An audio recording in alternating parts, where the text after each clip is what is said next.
Right, Chelsea signed 20-year-old Portugueseman Renato Veiga from FC Basel for around 14 million euros. And I am about to reveal to you the implications and the possibilities that have arisen off the back of this signing, because there could be somewhat of a domino effect off the back of this signing. I think that it possibly spells the end for one of my favourite Chelsea players. I think that it leaves one player's future at Chelsea Football Club with a lot of uncertainty around it. And I also think that it rules us out of the race for one of our transfer targets. So let's speak about all of that. Right, people, if you're new around here, welcome to the Joey Knight podcast. At the end of the video, if you like the content and you want to see more from myself, please hit that subscribe button. We are at around 94,000 subscribers right now, and I'm really trying to get my channel to 100,000 subscribers before the start of this Premier League season, where I will be covering all things Chelsea, hopefully on a daily basis. If you are a watcher, I should say, of the channel, you're probably noticing that we've leveled up a little bit here, haven't we? Because I've got myself a new camera. So obviously the picture quality and the video quality coming out off the channel is going to be a lot better. So what better reason to subscribe to the channel if you're not already? Smash a like on this video. Let's speak about Renato Veiga. Now, I didn't know a lot about this young man, but like any good YouTuber, I have now sat down. I've watched every single minute of football that he's played. I've been in contact with some of his youth academy coaches, and I've got academy reports on him. I'm joking. No, I've watched YouTube highlights on him like everyone else does, but he looks pretty good, doesn't he? We know that he's a 20-year-old. He started 22 games for FC Basel last season, which is pretty much every game he was available for, to be honest. I think there was one game that he didn't start in that he was available for. You might notice that I haven't actually said what position this young man plays yet, because last season alone, he played left back, he played centre back, he played defensive midfield, he played midfield, and he even had one game in attacking midfield, all within the space of a season. So to call this man versatile would probably be an understatement. At 6'3", he is going to be a real presence in the defence, where I probably see him playing for the most part, but we will delve into that. Either way, he is going to give us some much needed height, because say, for example, he does go into the midfield roles. We know that so far in midfield last season, we had, Enzo, Conor Gallagher and Caicedo. None of them the tallest. So definitely could give us some aerial presence in the middle of the park. And now this move came out of the dark, and I'm actually really liking the way that some of these moves happen. Remember, when we're talking about moves coming out of the dark, Cole Palmer was another one that came completely out the blue, out the sky blue, I should say. And obviously, he went on to be our player of the season, the best player in world football last season. So that is a good sign. And when you have these sort of long, drawn-out transfer sagas like, let's say, Victor Osimhen to Chelsea, doesn't always end up happening.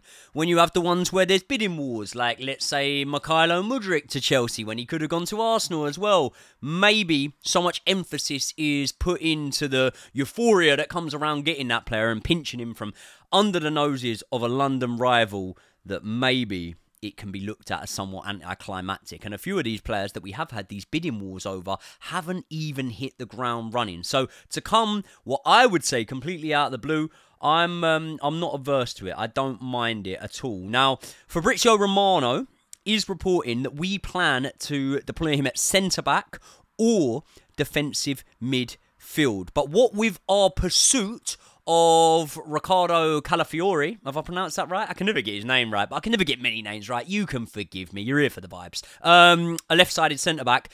I think that this has been one of the main contributing factors as to why we have purchased Veiga, because obviously he can play in that left-sided centre-back role. He's played many games there, left-footed. It actually means that we've got, 3 of each foot now as our centre-backs, because right-footed centre-backs, we've obviously got Trevor Chalobah's right-footed, Axel Disasi's right-footed, and Wesley Fofana's right-footed. Then left-footed centre-backs, we've got Levi Colwell, we've got Benoit Badiashile, and now we will have Veiga, who can play there also. I like this one, because, you know, when we were talking about bringing in Calafiori, and I'll put my hands up now, I think that that's done now. I think that he can go to Arsenal. I think that he probably would have chose Arsenal anyway, if we're being honest. Like, listen, we're the biggest team in London, but ultimately, Calafiori, when he's planning his next move, isn't going to say, oh, okay, well, you know, they've won European Cups and Arsenal haven't. He's going to look at the here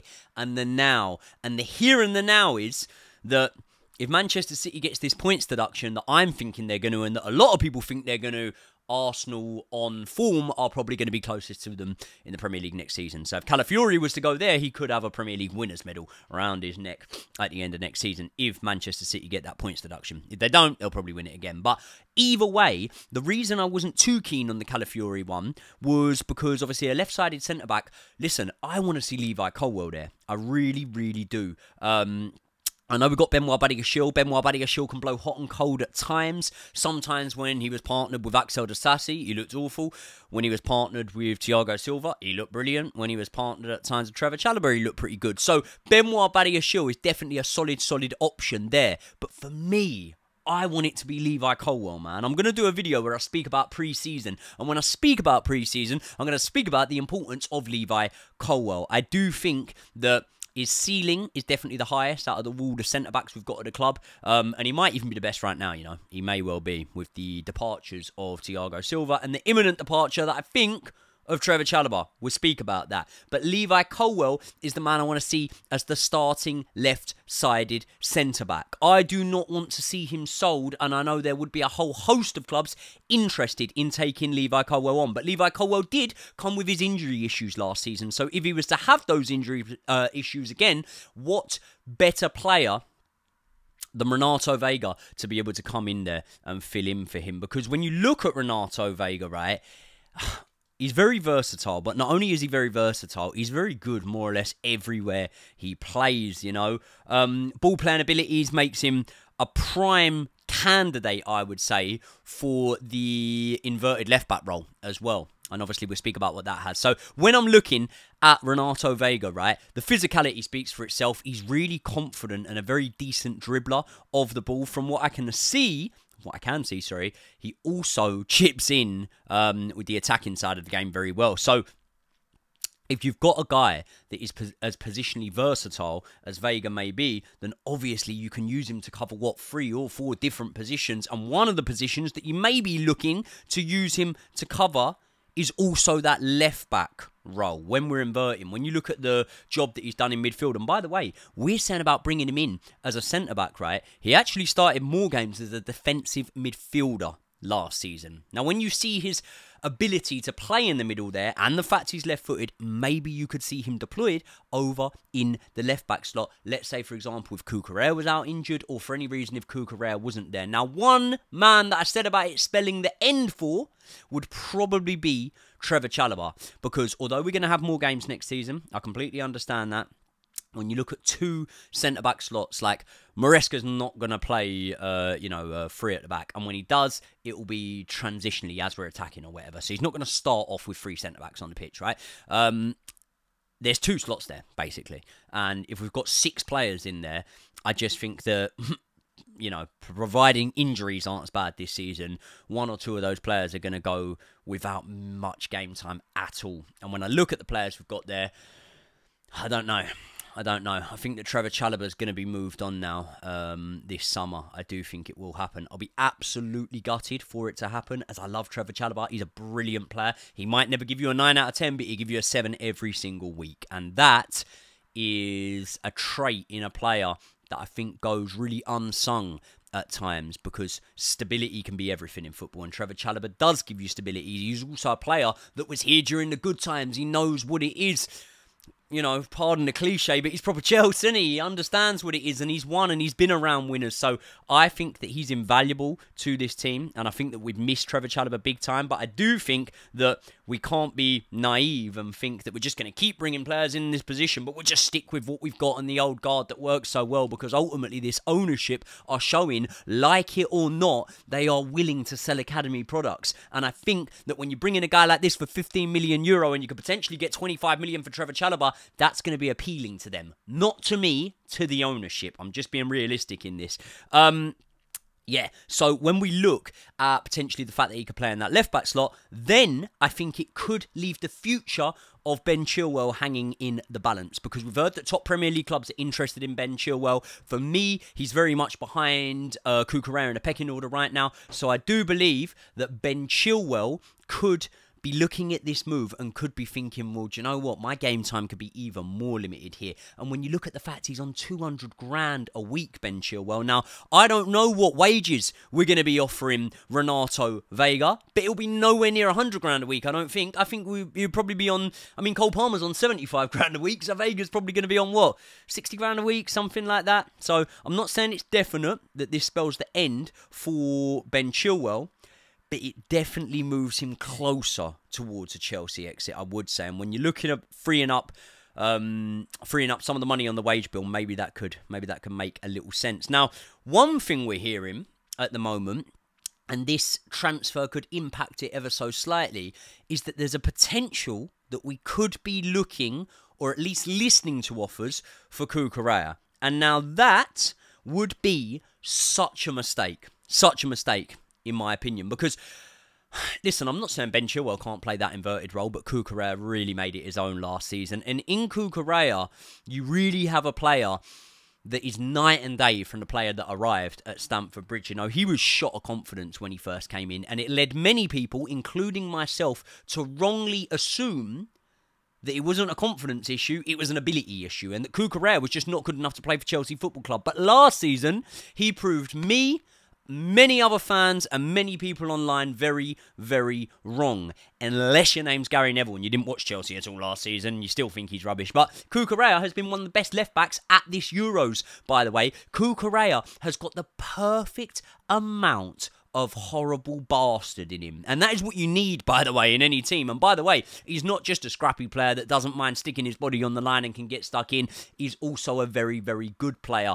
And the one thing that I shouldn't be bothered about, and I'm not bothered about, but the ownership should be bothered about, you know, is if they sell Cucurella, they will be just showing themselves to be thick as shit, really, won't they? Because this ownership, right, have fluked out and have lucked out with Cucurella a little bit, I think, because when they spent that ridiculous amount of money on him, like, regarding Cucurella right now, I think he's brilliant. But I don't think he's worth, what, 60, 70 million or whatever we spent on him. I don't think any left-back really is worth about that amount of money. So when they spent that money on him, and it went so badly for him in the first season, I mean, he had one good game. He played well against Borussia Dortmund, but apart from that, he was shit, Cucurella, in that first season. And when he played so badly in that first season, the owners, or the ownership, would have had egg on their face. And now he has transformed himself. And by the way, let's give credit where credit is due. Mauricio Pochettino played a big role in that. Now he has transformed himself into being one of our most valuable and one of our most important players. The ownership probably didn't know that was going to happen. So now it has happened. It's almost made them look like masterminds. Like, yeah, see, we saw it.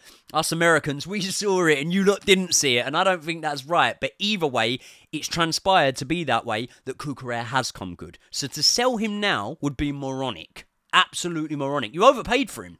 So now let's at least reap the rewards of what we overpaid for, rather than moving him on. Because I'll tell you one thing.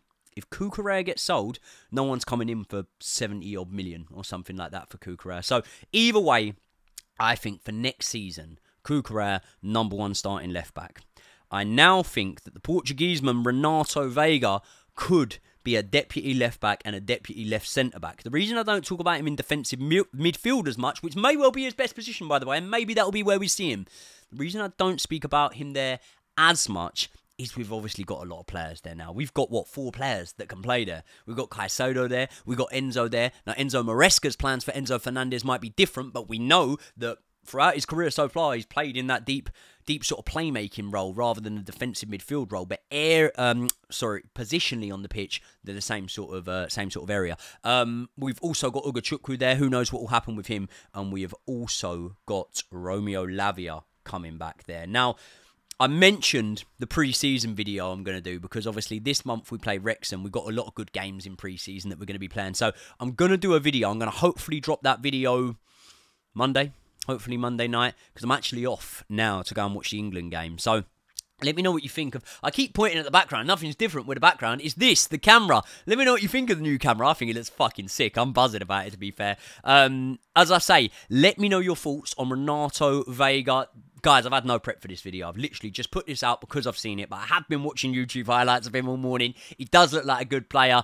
As I say, I'm happy with the aerial presence that he's going to bring in, the versatility. I've got absolutely no idea where 2 years from now he's even playing. Whether it's even at Stamford Bridge, but positionally, I have no idea where he's playing, to be honest. But I think he's going to be brought in as a defender. What are your thoughts on him? Have you watched him at all? I don't know. I hadn't watched that much of him, but I'm buzzing to see him now. People, just a quick one from me today. Let me know your thoughts in the comment section below. If you're not already subscribed, hit the like on the video. Let me know your thoughts on the new camera, and I will see you all in the next one.